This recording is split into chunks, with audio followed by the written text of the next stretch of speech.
Hi, Churros here.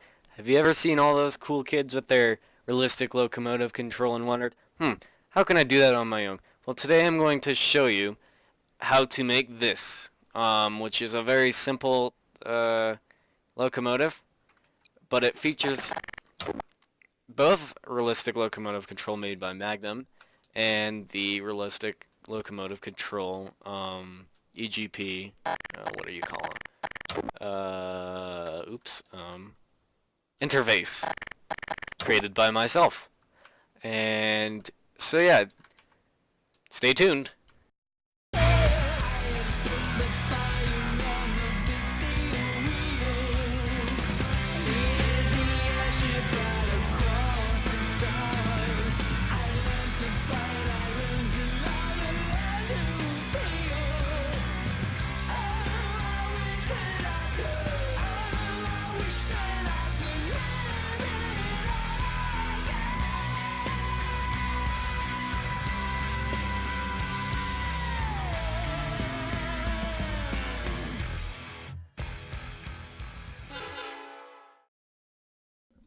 Hello everyone, I'm Churros and I'm going to show you how to wire Magnum's realistic locomotive control. And I'm also going to show you, not show you, but I'm going to tell you where to download it. There will be a Dropbox link in the description that is publicly available. Once you download that, you open up the zip and there is a folder at the very top called RLC. Just slap, there's also a README. The README will explain everything. Just slap that in your Expression 2 files and the data for your Gmod. And you can put it in as the folder, RLC. If you put it in as a folder, you're going to get it in a folder form inside your browser, which makes things all much more organized. And what we got in here are pre-built realistic locomotive control for each individual locomotive, which is very useful because playing with the sounds gets a little strange. So I'm going to show you that, and I'm also going to show you, I don't know when it's going to be added to the Dropbox that you will download to get the realistic locomotive control, but I also made a realistic locomotive control interface for EGP, and that'll also be available in there. So I'm going to set up a very basic demonstration here, just an SD70 Mac, and we already have the corresponding realistic locomotive control. I don't know if the multipliers vary, but I know the sounds do, and the sounds are pretty important because you would look like an idiot if you didn't have the right sounds, right? So anyways, we're gonna just construct a very basic locomotive here. This can be used on anything else, by the way, and in case that's a question, just slap this on the back of any bogie on any locomotive and it should work. Though the sounds might not be right, just, you know, you can play with sounds. The sounds are all customizable, you just have to learn how to use the chip. So, we got a very basic locomotive, right? I'm gonna go ahead and put a seat on the inside, so we can control it. It's very important, and that has decided to embed itself in the floor. Where has it gone? Oh, what's going on here? Okay, let's try that again. Okay, and I'm not going to put a control stand in there. Instead, I'm going to just put the interface. The control stand is very easy to figure out. It is also found in your the Magnum's train pack, which is the E2 pack that you downloaded to get the RLC, and so you'll be able to find it in there. All you have to do is wire link it to one of Magnum's. Where is it? I think it's in Logo pack. It might be in Train pack. One of Magnum's control stands, one of these things. But we're not going to do that because it's very easy to set up. Anyways, we're just going to put the seat in here. I'm going to put the SD70 Mac realistic loco control in here. But let's look through here first. All the instructions are here. and this tutorial wouldn't be needed, but a lot of people don't look at this. So yeah, there's also chat commands, and here's the stuff that I always change, right? So there's a startup sound here. You can go in your sound browser and find a startup sound if there is one, but I don't think there's one for the chip we're looking at here, the sound pack, the EMD 710 for the SD70 Mac. Okay, so dynamic brake mole, I always decrease this. I always feel like this is a little too powerful, but just we're gonna keep it where it's at right now. Brake mole, definitely bring that down. It's super duper powerful in its current state. I'd say bring it down from anywhere between 300 and 500, somewhere around there. I do 400. Oh, I gotta close all these tabs. There we go.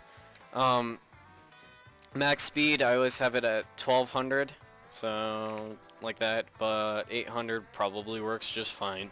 Mull, I definitely don't bring it this high. For an SD70 Mac, if you want to emphasize the use of other locomotives, so B units, bring it down to 130. For most modern locomotives, like a Dash 9, an Alco C425, SD70-2, or not SD70, but yeah, SD70 Mac. SD40-2, I'd bring that around 200. Maybe the Alco put in 200. 100 would be like the GP7 or the F7A and B. And then for the switchers, I'd say around that range, if not lower. So we're going to go with max speed 1,200 units per second. Mull, we're going to do 130. Brake mull, 400. Dynamic mull, we're going to do 1.25. If you can change this, just do it to like 1 through 1.25. Seems to be pretty good. Startup and startup delay don't matter unless you actually have a startup sound. Here's all the sounds, but if you have the pre-built ones that are linked below, then just don't mess with any of the stuff that you find below here. Unless you want a different wheel sound, which is very easy, just find one of those like clanking sounds of freight trains moving or something like that in your sound browser. Same thing goes with brake sounds. I don't usually use Grove's brake sounds, but they're still really good. And the switch for the reverser sound, I always use something a little bit different. Dynamic sound, don't change that because it's about as good as it's going to get anyways. Loco brake on, I usually change this stuff too, but we're not going to change it. We're going to use the pre-built one. Ignore this because we already have all the pre-built ones. And do not change this or this. Alright, so this is what the chip's gonna look like, right? It's a water sensor. Nothing else is important other than the fact that you want to put it on the back of the bogie. It doesn't matter if it's here. Doesn't matter if it's here, where it's covered by this body group here. You can still access it. And it doesn't matter if it's on the locomotive. Say you want to put it, you have to put it on a flat, or it's preferable if you put it on a flat face, though it shouldn't matter that much. You can put it here. Oh, I've done something very wrong. Okay, or you can put it here, but I'm just gonna put it on the back of the bogie, right here. Okay, let me weld this back on. Next step, we're gonna put some plugs on. I use the giant props lab plugs here. Make sure you have this ticked. It says use array inputs and outputs instead. Plug force, I do 5,000, or plug weld force, sorry. Plug attachment detection range, I do 5 units. But it's easy to increase that. Say 10 should be your max. Now they're put off the coordinate center. So I usually, if I want it to be real specific, I'll left click to place the sockets, and I'll just precision them on, but we have a lot of space to work with here. We're just gonna put these on next to the couplers. They cannot be parented, and to spawn the plugs, you right click. And if you want to make an MU cable, this is very important. In goes to out, and in goes to out, and then you rope the two together. Unless you want, what am I trying to say? remote control, say you want to use some unit in the very back of your train, then you can separate these two infinitely, and say you have a locomotive up here, and then you have one back here, and you want to control it, then you can have these two, but usually I have them roped. Just rope them with a... Yeah, just rope them. Okay, next step, we're going to wire these. So in goes to, on the front, make sure you know which way is the front, goes to front plug out, and front plug in array goes to the front one like that. Okay, we're going to do the same with the back. In from the back goes to rear plug out, and rear plug in goes to out. Just like that. Okay, so now we're going to use a advanced entity marker. We're just going to place it right next to here. Right click to link it to both of your bogies. Now, this is very important if you want to stop this process here. Then we're going to wire break entities, the array, to the array output on the advanced entity marker. Do not use regular entity markers, use the advanced one. Okay, now we're going to need a pod controller. Just spawn this pretty much anywhere. I usually put them up here where it's all easy to access, but for the sake of wire simplicity, I'm just going to put it right down here next to the realistic locomotive control chip. And then to link it to a seat, you have to link it or else you're not going to be able to use it. Right click on the pod and right click on the seat of your choice. And now it's linked. So now we're going to wire... Now this is all up to you. Active, oh, sorry. Let's put two buttons up here. These can be any button model of your choice. I'm going to wire active, which is going to turn it on to the top chip, or not top chip, but top button. And I'm going to wire MU master to the one on the bottom. Okay. So those are done. Now let's increase. I always do this to W. Now these are all up to you. Increase is going to increase the notch. Decrease is going to decrease the notch. Reverser F is going to bring the reverser forward, and I always do that to D. Reverser B is going to do it, bring it back. So I usually do A. Apply brake is the air brake. I always do space. Apply dynamics is going to go to shift. That just turns on the dynamic brake, and now you're all wired up and ready to go. But before I get any further, if you're gonna use my realistic locomotive control interface, you're gonna need to spawn an EGP V3 screen. Doesn't matter what size, though preferably with your cab you're gonna use one of this size, or you're gonna use this one. But for sake of simplicity, we're just going to use a big PHX one like this.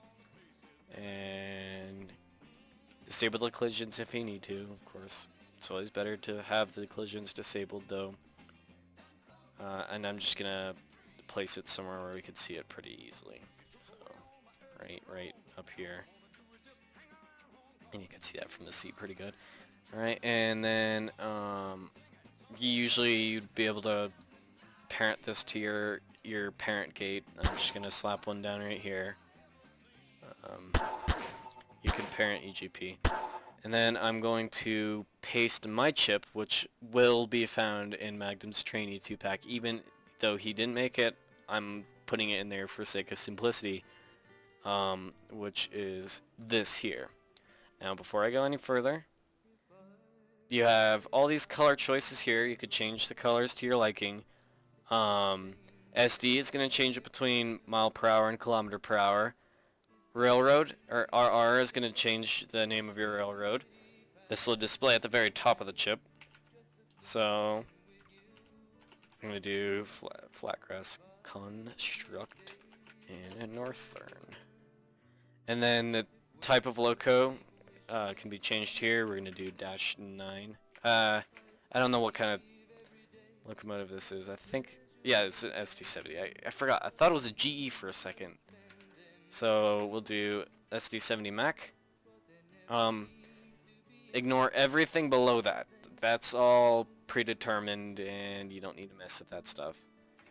So yeah, you got colors. There's some basic instructions here if you missed what I said, but I'm going to explain it. It's super simple.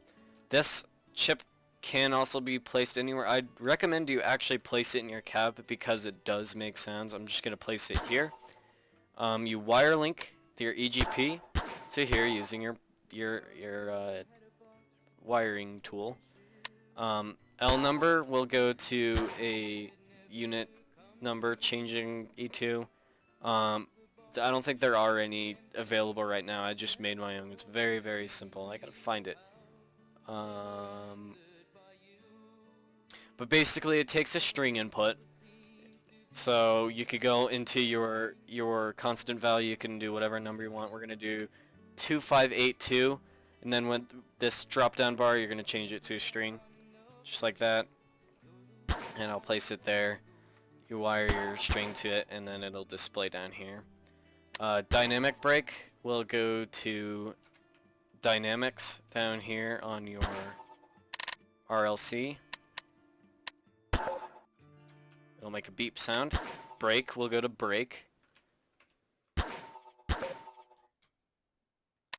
Notch goes to notch.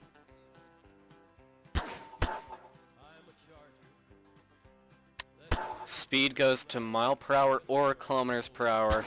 Just make sure you have the EGP tuned respectively, which is one of the tweakables. MU goes to your MU master switch, which I decided was this bottom one here. And then your reverser goes to your reverser.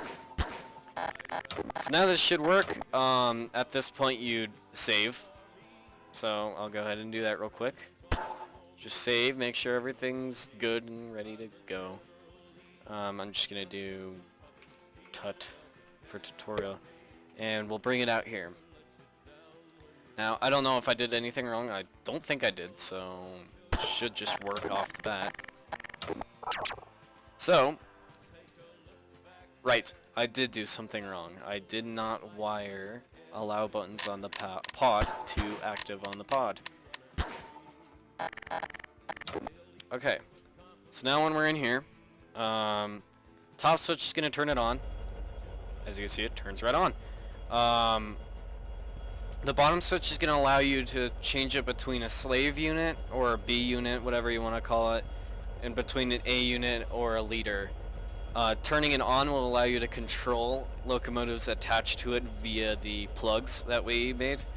Also, it's going to change the bottom thing here on my display. Okay, so D is going to put it in forward. Space is going to turn on the brake. Shift is going to turn on the dynamics. Dynamics braking multiplier is going to be determined by the notch you're in. So the higher notch you're in while your dynamics are on, the more braking power you're going to have. That's your dynamic there on the right, and then that's your air brake there on the left. Okay, so A and D, put it in neutral, reverse, or forward, and then leading unit because we have our MU switch on, and now it's a slave unit if we turn it off, which means this locomotive will be controlled by another one that's plugged into this one that has its MU cable on. Alright, so pressing W will put it in notch 1. As you can see, we're already moving pretty well here. Things that won't happen: you can't turn on your dynamics while you're in forward or reverse with a notch greater than 0. So it means you can't turn it on while you have any throttle. You can turn it on, however, when you are notch 0. So that's what dynamics gonna do. Okay, let's gain a little bit of speed here. So 30, we're gonna throttle up, and as you can see, it increases your braking multiplier the more you throttle up. Air brake is just a constant braking force. Air brake's a lot stronger than your dynamic brake, but the dynamic brake is very useful for slowing down on hills. So got that. Putting it in reverse and then pressing W to put it in notch 1 is going to allow you to move backwards. Okay, now let's explore the MU system, right? Okay, I'm gonna turn off the MU master switch in here. Just gonna leave it here, and I'm gonna spawn another one, like this. We're just gonna spawn right here in the middle. So I already have a pre-saved. Oh, let me turn the brake off in this.